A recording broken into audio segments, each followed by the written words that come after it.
সেদিন ছিল রথযাত্রা আর আমাদের এক জায়গায় নিমন্ত্রণ ছিল। আমি মা ভাই সেজেগুজে বেরিয়ে পড়েছি। বাবারও যাওয়ার কথা, বাবা একেবারে দোকান থেকে যাবে।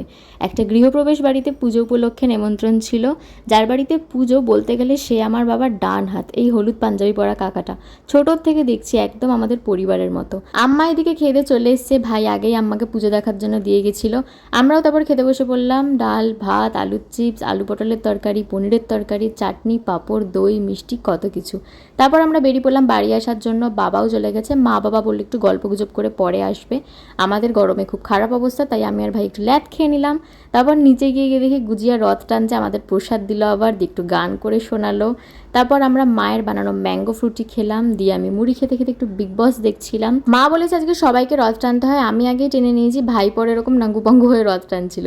ডিনারে ছিল গরম গরম ভাত, মাটন। মা ভাইয়ের ভাত মেখে দেয়, আরও 1 ঘন্টা পর খেতে আসে। যাই হোক গাইস, চলো আজকের মতো টাটা।